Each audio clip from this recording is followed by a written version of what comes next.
Welcome back to the Whiskey Couch here in sunny South Africa. My name is GUSTAV MULLER and this is Whiskey Tasting and Food Pairing Review number 105. Today's whiskey is a blended Scotch. Ballantines Finest. Blended Scotch whiskey from the Ballantines brand. The Ballantines history goes back to 1827.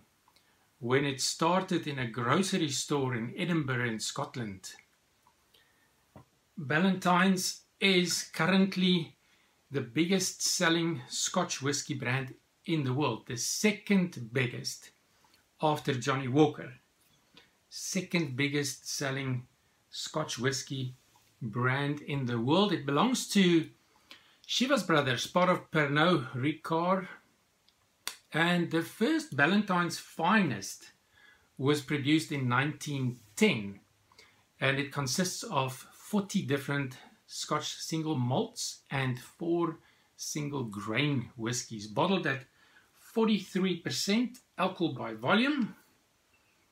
Where does it say that? Right there on the bottle. And I do not know if that is an international standard. I think it's only for South Africa, Europe, and the US is probably 40% as far as I know. Blended Scotch whiskey, probably about 3 to 4 years old if I have to guess. The color is a light gold, actually quite a beautiful gold color.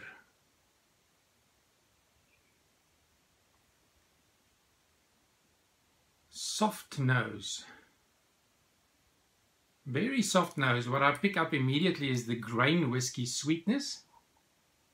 So the grain whiskey component is making an impression. Honey and caramel. Caramel on the nose.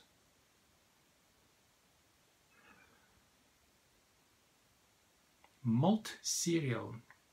So this is an interesting nose. You can pick up the grain whiskey component and you can also pick up the malt component. There's also some pepper spice and a little bit of an alcohol burn. Ballantines Finest.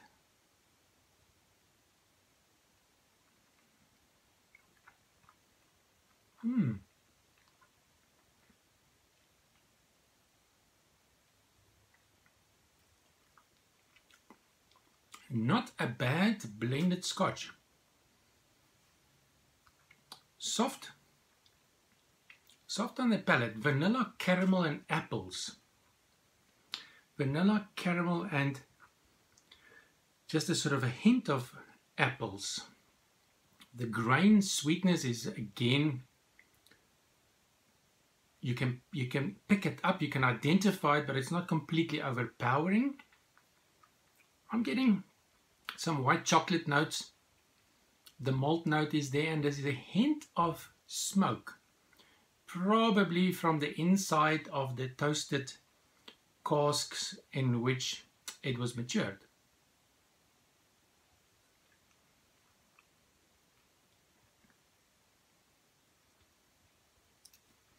More honey on the palate on the second sip. Some cereal notes. Again, some pepper and some bitter notes. Some light bitter notes right at the end. It's got a short to medium long finish. Warm, fresh and dry. So you can definitely pick up that this is a youthful whiskey. It's not an old, well-matured whiskey. Hence, entry-level Ballantines Finest, no age statement. Produced for a specific purpose.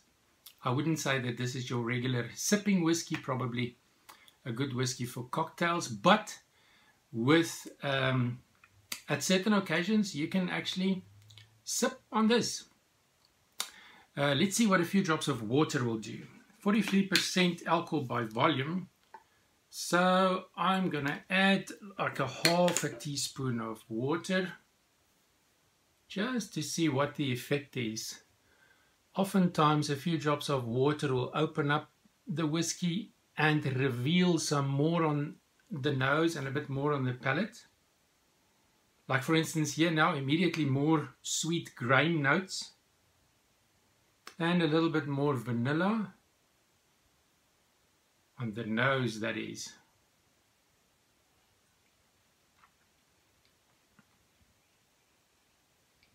And a few drops of water on the palate makes it a bit more mellow, and I find that there are less pepper spices with a few drops of water.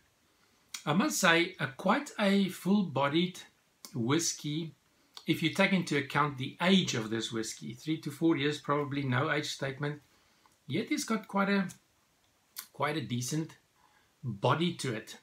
So I would say not a bad blended whiskey at all, especially for the price here in South Africa, 150 Rand.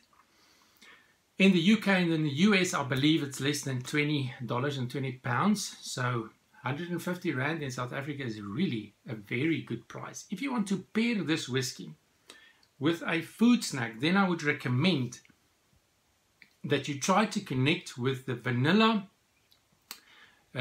notes in the flavor profile, or the caramel notes or the chocolatey notes in this whiskey's flavor profile. So in other words, a light vanilla wafer stick could be quite a good flavor companion for this whiskey, or a salted caramel wafer stick will be interesting. Salted caramel on its own could be a good pairing, or even caramel popcorn.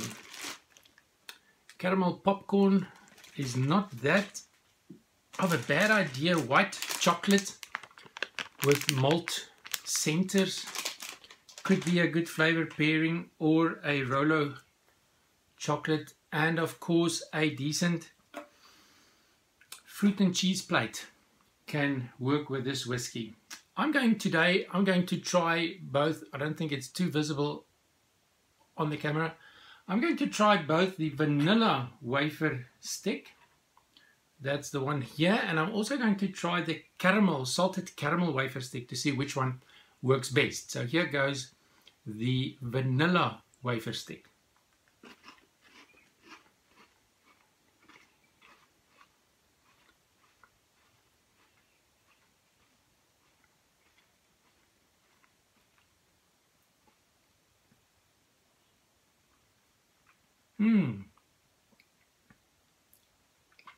A very good pairing. The vanilla in both the pairing and the whiskey connects perfectly. What a good pairing. Let's try the salted caramel, see if that one works. Up close, of course it's a longer stick. I just broke off a little piece.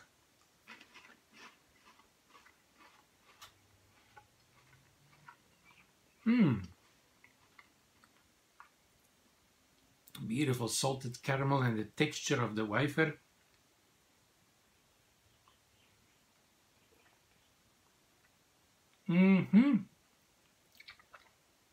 Very good. The salted caramel wafer stick, I would give that a 3.5 out of 5 as a pairing, but the vanilla wafer stick, perfect, 4 to 4.5 out of 5 as a pairing. What a wonderful adventure. Excellent, thank you for watching.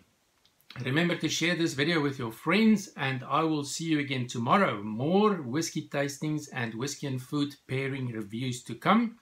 Slàinte.